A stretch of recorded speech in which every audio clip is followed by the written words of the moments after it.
All right, good morning, everybody. Larry Krueger down here in Santa Clara, day 2 of 49er Minicamp before the last camp before training camp gets going later today out here on the field in Santa Clara. All right, what are we going to see today? I'm not really sure, but one guy that I'm really excited to see is Jahcour Pearson, little wide receiver, played in the XFL, played at Ole Miss, 5'7" and change, um, but explosive. And he showed explosiveness out on the field when he had a tryout earlier this month. Now he's getting a second tryout. So 49ers yesterday said goodbye to Shea Wyatt, and they moved him on, added a defensive lineman. They said they were pretty deep at wide receiver, but today they're going to work out Pearson again, who played for the Sea Dogs, I believe, in the XFL. And just a lot to like here. I mean, first of all, Ole Miss has had a great run at wide receivers in the last few years. I mean, think about all the good wide receivers. Ole Miss has graduated to the NFL, from A.J. Brown to, you name it, Dante Moncrief to, just a bunch of guys. I mean, they've DK Metcalf and others. So a lot of good wide receivers coming out of Ole Miss. It's somewhat of a wide receiver factory. And Pearson's, tiny, but man, he's explosive. Now, when they asked Jim Haslett, his coach, I believe, in the XFL, what do you think Pearson runs? And Haslett said he estimated like 4.28. He didn't run 4.28 at the workout that he did before the draft. I think it was more like 4.4. But man, you see him on the field and he gets separation. Super quick. As I said, 5'7" and change, and he gets to full speed in 2 steps. So anyway, I'm really eager to see what he looks like out here on the field. I'm really eager to see what he does, and I'll be really excited if they actually sign him.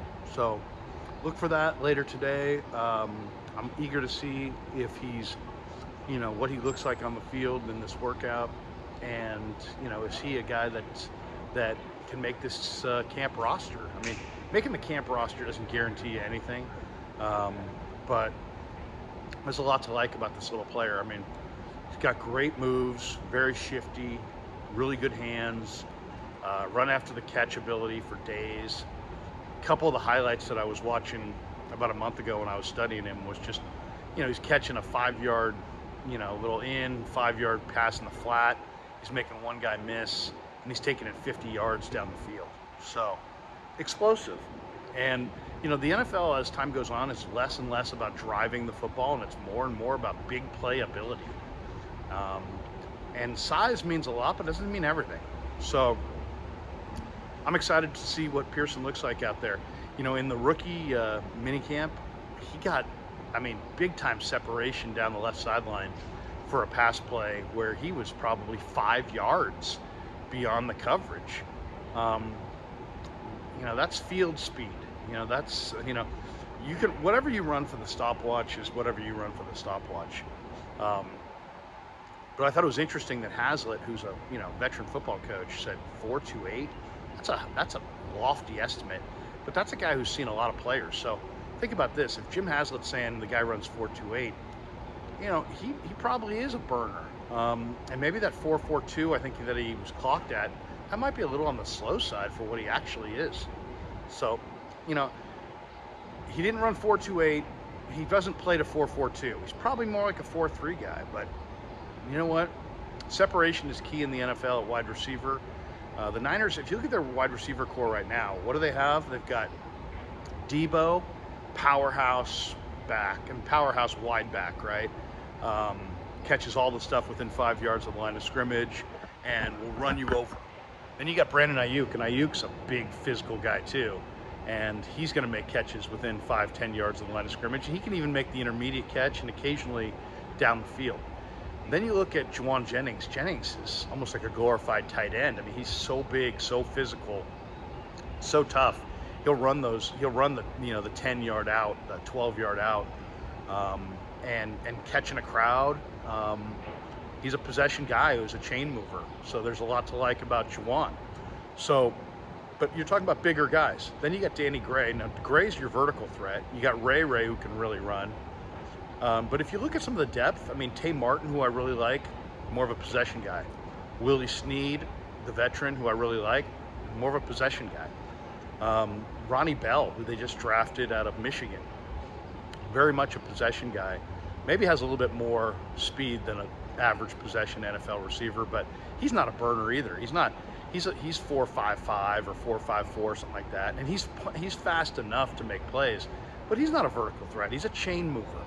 So you want, more than anything, you want wide receivers that complement one another, and a guy like Pearson might actually complement what the Niners have, because behind Danny Gray and Ray, there's not a lot of speed. It would be nice if you had one more guy who was a speed threat, one more guy who could take the top off the defense, one more guy that could get separation pretty much at will.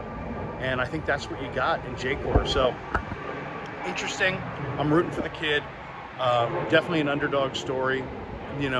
Guys who play secondary football like the XFL or Canada or World League or whatever, any of these secondary leagues, it's packed with guys who love to play football, because you don't make a ton of money in those leagues. So to me, the fact that he even played in the XFL just kind of shows that Jahcour really loves to play the game of football. So that kind of enthusiasm's great. A guy who can create separation on his own is great. Another vertical threat is never a bad thing. You can never have enough guys that make you miss. So one of the things Kyle Shanahan loves about receivers is he loves the receiver that gets separation. And when you watch a lot of these college receivers, they don't get tremendous separation. I mean, it's pretty rare. And then you step up into the NFL, man, the level of cornerback play in the NFL is significant. And it's like getting open against pro corners is not an easy thing to do. So you want shifty guys who can gain separation.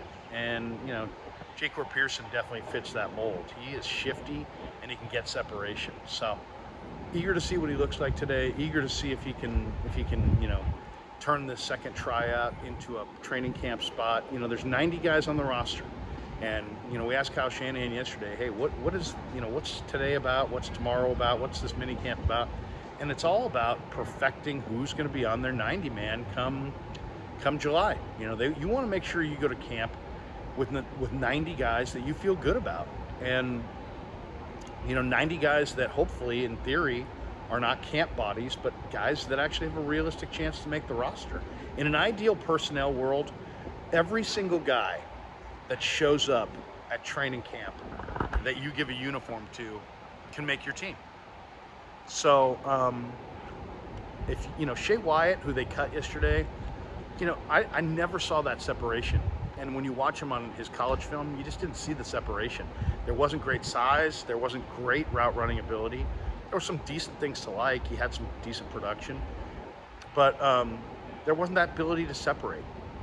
And at least with Pearson, you got a guy who's got the ability to really separate. And as I said, you can never have enough of those guys. So good luck to Jahcour. Hopefully he shows out today here in Santa Clara. Hopefully he gets that roster spot. And good luck. Should be fun to watch. All right. Thanks for tuning into the Krug Show, everybody.